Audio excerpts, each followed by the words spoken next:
Assalamualaikum warahmatullahi wabarakatuh. Baiklah rekan-rekan semuanya, ini adalah video untuk penjelasan irigasi dan bangunan air tahap 1. Langsung saja kita mulai.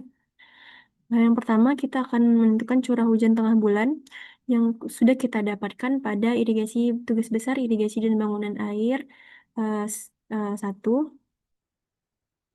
Nah, sebelumnya pada tugas besar irigasi dan bangunan air 1 itu kan kita belum menentukan annual max-nya.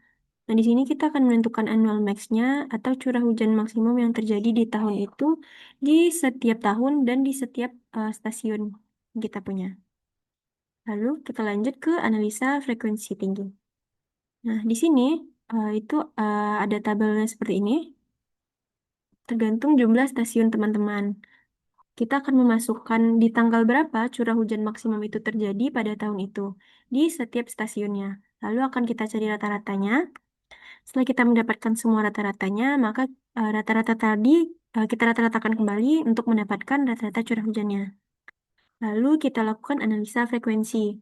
Nah, di tabel ini ada tahun, ada curah hujan atau XI, ada curah hujan dikurang sama curah hujan rata-rata, dan curah hujan dikurang curah hujan rata-rata dikuadratkan, lalu dipangkatkan 3, dan ada yang dipangkatkan 4. Lanjut ke distribusi probabilitas. Nah, pada distribusi probabilitas ini di tabelnya ada rata-rata. Ini kita dapatkan di tahap sebelumnya. Di uh, sheet sebelumnya sudah ada rata-ratanya. Uh, Lalu ada standar deviasi. Standar deviasi juga sudah kita dapatkan di tabel sebelumnya. Lalu kita akan mencari CV. Rumus dari CV itu sendiri adalah standar deviasi dibagi sama rata-rata. Lalu kita akan mencari koefisien kemencengan atau CS. Kita butuhkan banyak datanya dan alfanya berapa. Lalu kita akan mendapatkan CS. Lalu untuk coefficient kurtosis, itu kita butuh berapa jumlah datanya. Kita pakai jumlah data 15. Nah, kita gunain 15 tahun. Nah, untuk distribusi probabilitas itu terdapat 4 metode. Ada normal, log normal, Gumbel tipe 1, dan log persen tipe 3. Itu sesuai sama syarat CK dan CS yang teman-teman dapatkan di atas. Nah, di sini yang memenuhi itu adalah Gumbel tipe 1 dan log persen tipe 3. Lalu masuk ke curah hujan rencana. Nah, di curah hujan rencana ini ada tabel seperti ini, ada data curah hujan dikurang rata-rata, dan curah hujan dikurang rata-rata dikuadratkan. Lalu kita akan mendapatkan rata-ratanya dan standar deviasinya. Lalu, kan kita tadi menggunakan 4 metode. Ada normal, Gumbel, log normal, dan log persen 3. Nah, pada tabel metode normal, itu tabelnya seperti berikut. Ada periode ulang. Periode ulang yang kita gunakan untuk bendung itu 50 tahun. Ada curah hujan rata-rata, itu udah kita dapatkan di tabel sebelumnya, di sini. Lalu ada faktor frekuensi atau KT. Nah, untuk yang metode normal, itu kita gunakan eh, tabel ini untuk mendapatkan KT-nya. Tabel reduksi Gauss. Caranya, kan kita pakai metode ulang 50 tahun. Jadi, kita tentukan, maka dapat KT-nya 2,05. Untuk standar deviasi, itu juga kita udah dapatkan di tabel sebelumnya. Nah, untuk curah hujan rencana, itu rumusnya curah hujan rata-rata ditambah KT dikali sama standar deviasi. Lanjut, untuk metode Gumbel, itu tabelnya adalah sebagai berikut. Ada periode ulangnya itu 50 tahun. Curah hujan rata-rata yang kita udah dapat dari tabel sebelumnya. Nah, untuk YT itu kita dapat dari tabel ini. Cara menentukannya itu periode ulang yang kita gunakan 50 tahun, lalu kita dapat KT-nya 3,9019. Lalu ada YN. Nah, untuk YN itu kita pakai tabel ini. Caranya adalah karena kita menggunakan 15 data, maka 10 itu eh, N ini untuk puluhannya. Puluhannya berapa? 10 dan satunya ada 5. Maka kita dapat nilai YN-nya itu 0,5128. Lalu kita tentukan SN. Nah, untuk menentukan SN kita pakai tabel ini.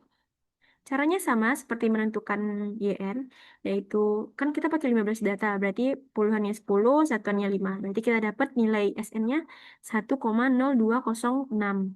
Lalu kita dapat nyari KT. KT itu rumusnya YT dikurang YN dibagi sama SN. Lalu dapat standar deviasi itu sudah ditentukan sebelumnya. Lalu kita cari curah hujan rencana. Curah hujan rencana rumusnya juga sama. Curah hujan rata-rata ditambah KT dikali sama standar deviasinya. Selanjutnya ada metode log normal. Eh,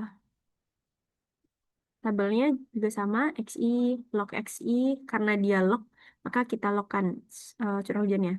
Log XI dikurang log XR, dikuadratkan, dan yang dipangkatkan 3. Lalu kita dapat log XR-nya dan standar deviasi log X-nya. Juga dapat CS-nya. Nah, untuk curah hujan rencana dengan metode log normal, itu tabelnya adalah sebagai berikut. Untuk periode ulangnya itu 50 tahun. Curah hujan rata-rata logaritmiknya itu kita dapat dari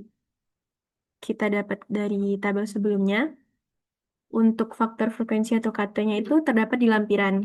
Nah, untuk log normal itu kita gunain faktor frekuensi distribusi log normal. Eh, ini eh, derajat kepercayaannya itu kalau untuk analisa hidrologi itu 0,05. Lalu kita pakai untuk periode ulang 50 tahun. Maka kita dapat nilainya 2,134. Lalu kita cari standar deviasi logaritmiknya itu dari tabel sebelumnya. Lalu curah hujan rencana logaritmiknya rumusnya sama. Curah hujan rata-rata logaritmik ditambah faktor frekuensi dikali sama standar deviasinya. Karena ini logaritma, maka kita eh, maka 10 kita pangkatkan sama curah hujan yang udah dilogkan tadi.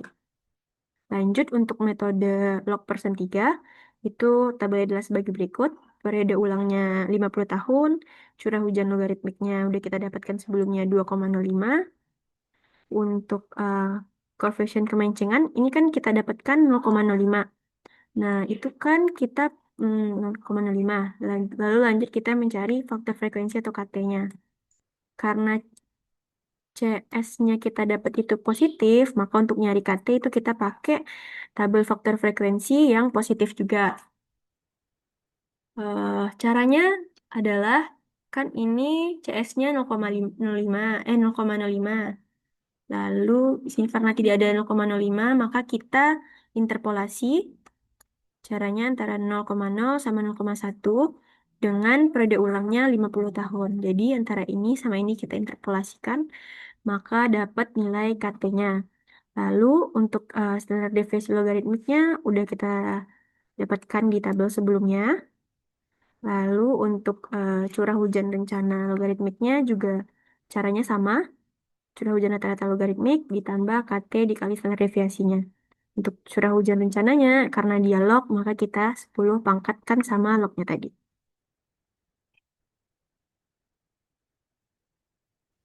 Oke, baiklah. Selanjutnya adalah uji kecocokan atau uji kesesuaian. Pertama kita menggunakan uji chi-square. Nah, di uji chi-square ada beberapa parameter. Yang pertama ada jumlah data. Karena rekan-rekan menggunakan 15 tahun sehingga jumlah datanya adalah 15. Untuk yang parameter kedua adalah log n.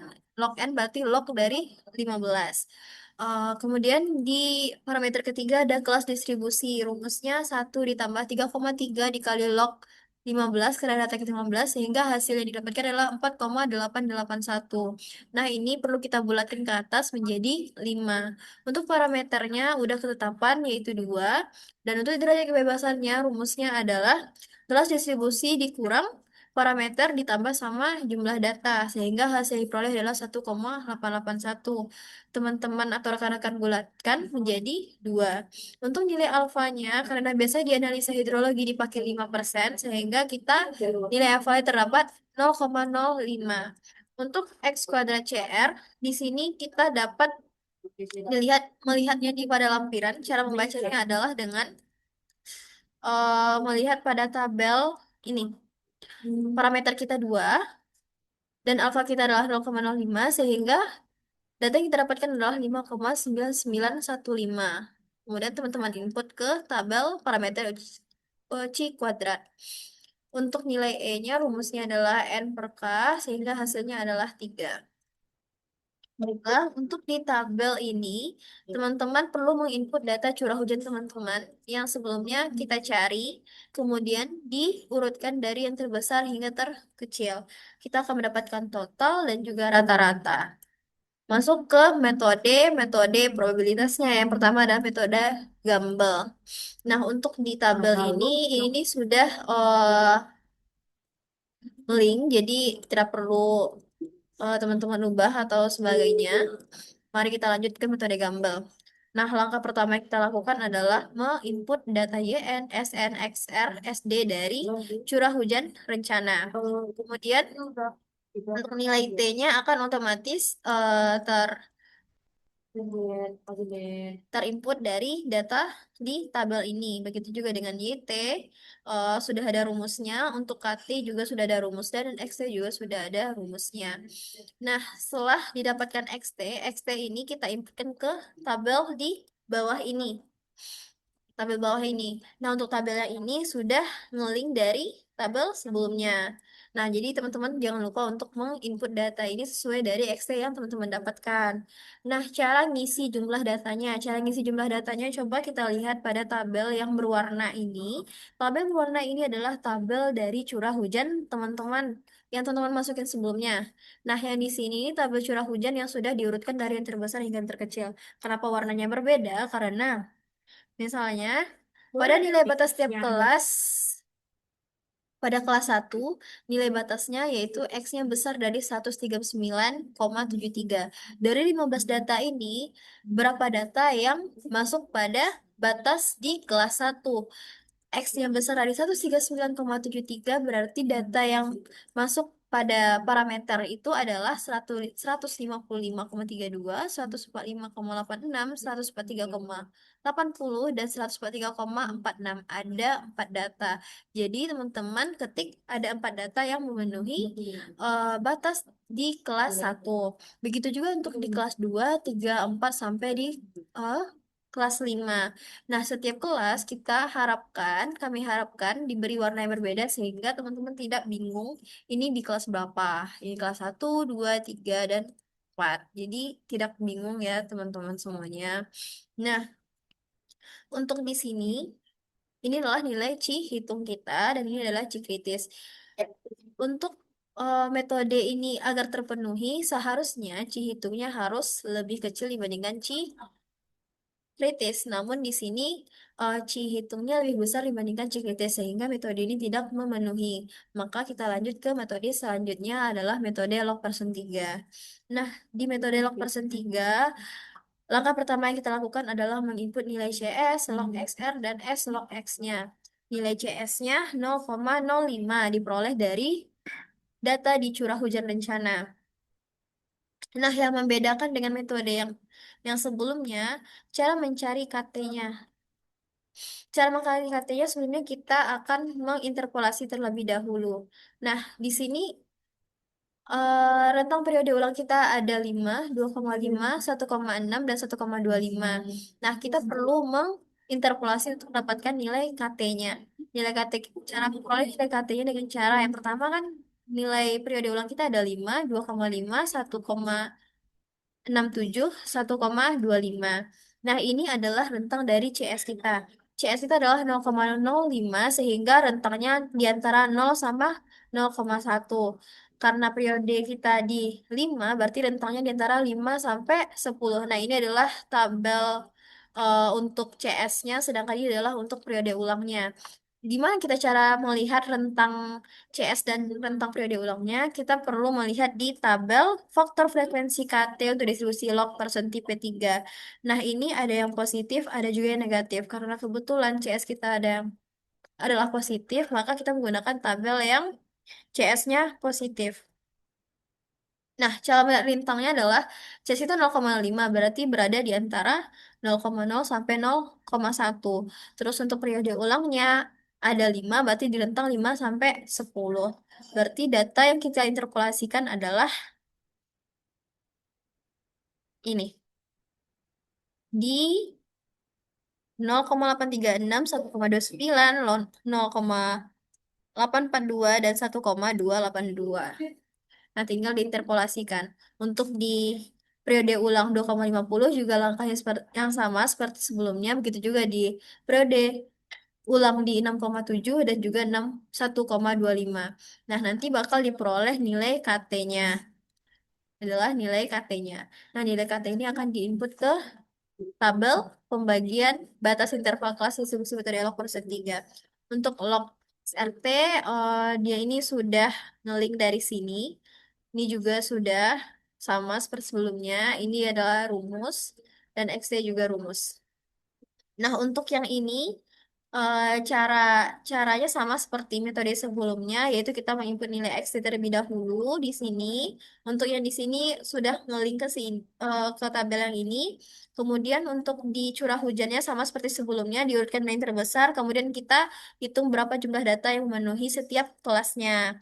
Nah, seperti sebelumnya juga, di C hitungnya seharusnya lebih kecil dibandingkan C kritisnya. Namun di sini Cihitungnya lebih besar dibandingkan Cikritis sehingga metode ini tidak memenuhi. Untuk metode yang berikutnya juga sama seperti sebelum-sebelumnya, langkah-langkahnya sama. Mungkin yang membedakan hanya pada di KT-nya. Untuk em, di distribusi probabilitas metode normal, untuk mencari KT-nya kita menggunakan tabel distribusi normal nilai variabel reduksi Gauss. Nah, di sini kan ada periode ulangnya 5 tahun. Nah, coba kita lihat di sini 5 tahun, berarti periode ulangnya berada di 0,84. Di 2,50, periode ulangnya berada di 0, untuk KT-nya berada di 0,25. Begitu seterusnya sampai di periode ulang di 1,25. Nah, teman-teman juga melakukan hal yang sama pada tabel ini dengan mengurutkan curah hujan dari terbesar sampai terkecil, kemudian menghitung berapa data yang memenuhi di setiap kelasnya. Nah, untuk metode log normal juga sama, langkah-langkah yang seperti sebelumnya. Bedanya adalah untuk mencari KT-nya dengan cara melihat faktor frekuensi distribusi log normal pada tabel ini. Nah, kita menggunakan 0,05 dan ini adalah periode ulangnya. Di periode ulang kelima, berarti KT-nya berada di 0,83. Jika tidak ada, kita bisa menggunakan interpolasi pada tabel yang berada di bawah ini.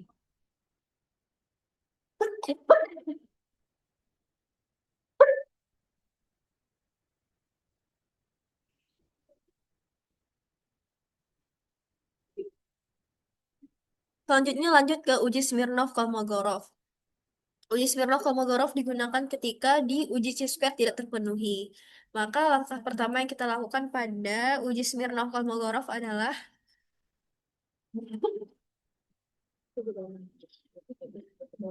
menginput terlebih dahulu curah hujan rekan-rekan yang kita dapat dari sebelumnya.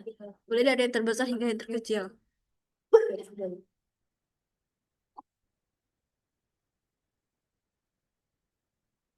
Untuk nilai PX-nya sudah ada dalam rumus. Untuk FT-nya juga, untuk YT-nya, dan untuk nilai T kita peroleh dari geodesik atau T coba-coba gambar. Kita peroleh dari sini. Caranya itu adalah contohnya di sini. Agar nilai YT yang di sini kita input terlebih dahulu ke dalam tabel T coba-coba. Kemudian kita mau cari T-nya kan. Jadi YT yang di sini, nilai yang di sini harus sama dengan yang ini. Nah, caranya itu yang pertama,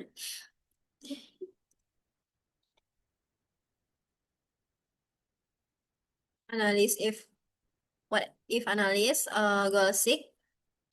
Kemudian untuk di set cell-nya adalah ini. Nah, untuk tahu value-nya adalah batas yang bakal kita cari kan 1,647. Untuk batching cell-nya adalah T itu sendiri. Enter. Nah, di sini teman-teman nggak perlu hitung sendiri. Itu karena udah terhitung secara manual. Tekan OK. Nah, terlihat di sini bahwa ceknya sudah oke. Berarti menandakan T-nya sudah benar. Dan di sini sudah terlihat nilainya sama-sama 1,647. Nah, teman-teman lakukan hal tersebut sampai semua tabel atau semua di ke-15 data. Kemudian setelah diperoleh, T yang kita peroleh, kita pindahkan ke tabel sebelumnya. Untuk PX nanti sudah ada rumusnya, untuk delta P juga. Nah, untuk yang di sini kita lihat ada delta P maksimum dan delta P kritis. Delta P maksimum kita peroleh dari data maksimum di delta P ini. Kemudian untuk delta P kritis kita peroleh dari ini. Karena data kita 15 dan menggunakan alfa 0,015 sehingga P kritis kita 0,338. Nah, di sini terlihat P maksimum kita lebih kecil dibandingkan P kritis sehingga distribusi Gumbel diterima. Sesuai dengan distribusi probabilitas di mana ada dua tipe yang memenuhi yaitu tipe Gumbel dan juga log persen tipe 3. Berarti di uji Smirnov-Kolmogorov tipe Gumbel diterima. Nah, untuk di uji Smirnov-Kolmogorov log persen 3 sama seperti sebelumnya diurutkan dari besar terkecil. Di sini ada log X, sudah ada rumusnya untuk PX juga, FT juga. Nah, untuk di sini cara memperolehnya adalah melakukan interpolasi dari tabel nilai peluang teoritis dengan cara melihat nilai FT-nya. Misalnya pada data pertama, nilai FT-nya adalah 1,442, berarti berada di rentang di 1,442, berarti di antara 1,4 dan 1,5. Jadi teman-teman perlu interpolasi terlebih dahulu sehingga dapatlah nilai P aksen X-nya. Setelah dapat sampai ke data ke-15, delta P-nya juga akan diperoleh.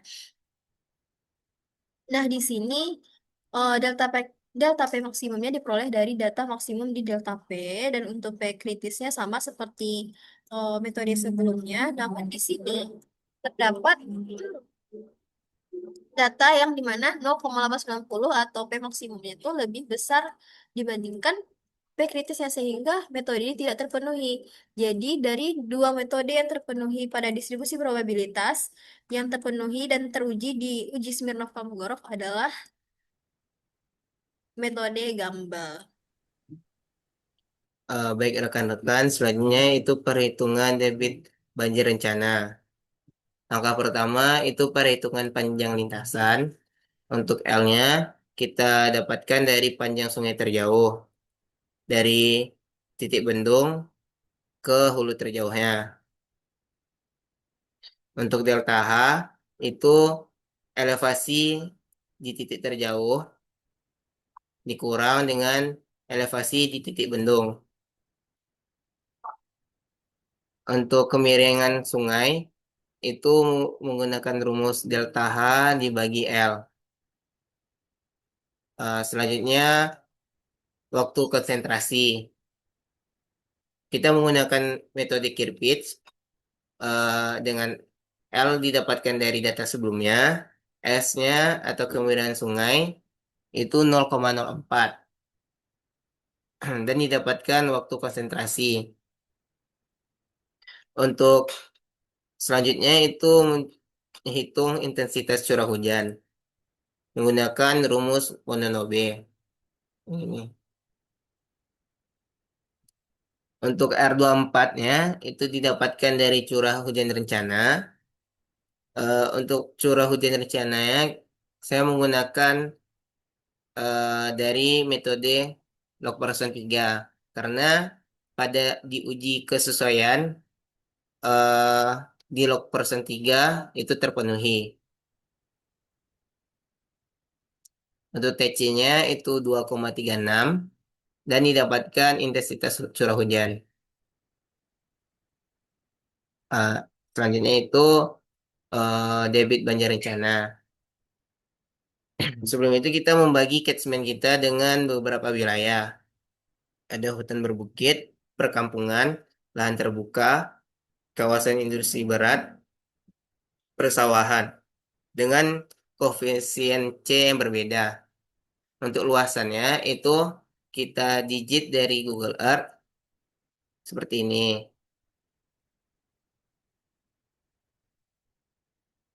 Ah, dan didapatkan C kali A-nya itu 0,3. Dan dimasukkan ke dalam rumus 0,278 dikali C dikali I dikali A. Dan didapatkan debit banjir rencananya. Selanjutnya itu tinggi bendung. Untuk menentukannya tuh kita mencari elevasi mercu bendung. Untuk elevasi dasar sungai lokasi bendung itu didapatkan dari Google Earth. Yang di sini kisaran 33 meter. Untuk elevasi sawah tertinggi itu kita dapatkan juga dari Google Earth dengan mencari elevasi tertingginya 44 meter. Untuk yang di kotak hijau ini itu sesuai dengan ketentuan. Untuk mencari tinggi bendung itu rumusnya elevasi mercu bendung dikurang dengan elevasi dasar sungai. Jika hasilnya minus, itu bisa juga dengan cara 0,5 HE. Selanjutnya perencanaan bendung. eh untuk tabelnya di sini itu ada elevasi tanah, itu didapatkan dari elevasi dasar sungai. Untuk lebar sungai itu kita ukur di Google Earth berapa panjangnya. Untuk jumlah pilar itu kita menggunakan 2 pilar. Untuk lebar pilar itu tuh 1,8 meter. Lebar bendungnya menggunakan rumus BT dikali 1,2 dikurang N dikali T. Untuk pilarnya kita menggunakan yang berujung bulat dengan KP 0,01 dan KA-nya kita menggunakan yang bersudut 45 derajat ke arah aliran dengan R besar dari 0,5 HE. Untuk debit aliran kita dapatkan dari metode rasional. Tinggi bendung kita dapatkan dari data sebelumnya. Gravitasi kita menggunakan 9,81. Untuk N atau jumlah data kita menggunakan sebanyak 15 data. Periode ulangnya 50 tahun. Untuk lebar bendung efektif, rumusnya itu B dikurang 2 dalam kurung N dikali KP ditambah KA dikali HE. Untuk HE-nya itu kita menggunakan tabel yang ini, trial and error. Caranya kita menggunakan goal seek.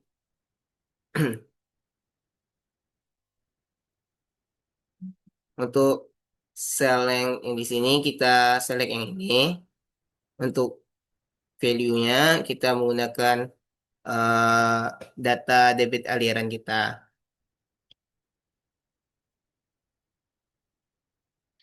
Yang ini kita select yang satu. Oke. Untuk HE-nya kita dapatkan 3,4925. Hasil yang ini kita inputkan ke dalam tabel 3.3 ini. Dan didapatkan BE-nya itu 2,26,50. Selanjutnya kita menghitung debit per satuan lebar. Rumusnya debit aliran dibagi lebar bandung efektif. Terus kita mencari kecepatan aliran di udik. Rumusnya itu debit per satuan lebar dibagi tinggi bendung rencana ditambah HE. Untuk tinggi energi atau HA-nya itu kecepatan pangkat 2 dibagi 2 kali gravitasi. Didapatkan 0,04. Untuk air di atas mercu atau HD itu rumusnya HE dikurang HA. Oke, sekian. Assalamualaikum warahmatullahi wabarakatuh.